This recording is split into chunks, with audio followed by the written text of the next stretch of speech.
げえな、YAKARA先輩んち。これどうなってんのこれ。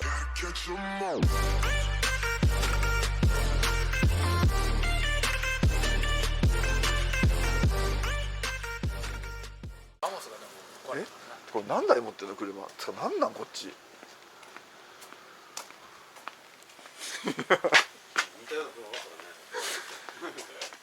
YAKARA先輩んちやべえな。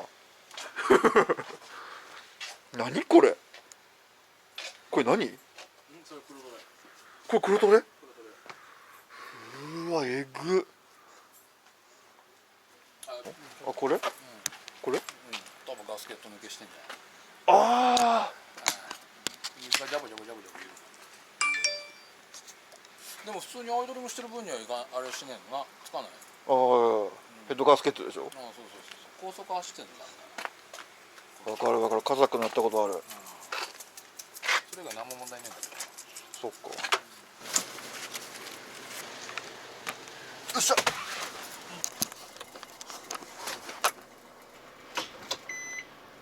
うわ、曇って何も見えない。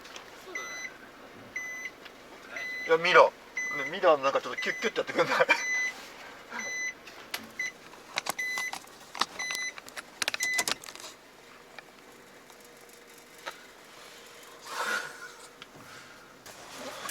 よっしゃ、これでYAKARA先輩の車をピックアップしました。これから帰ります。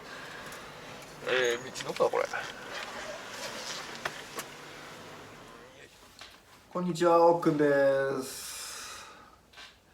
今ね、YAKARA先輩のYAKARA号、E25 のキャラバン24万キロ、これをね今ね、ピックアップしてきました。これからねYAKARA先輩にちょっとねメンテナンスしてほしいってことを頼まれたんで、バーッとメンテナンスしていこうかなと思います。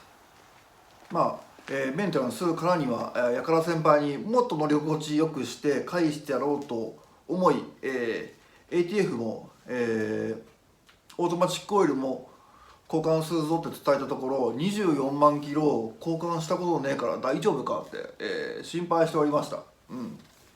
なので、リスクを最小限に、するためにオイルパンを外して、ミッションの内部洗えるところまで、洗っていきたいと思います。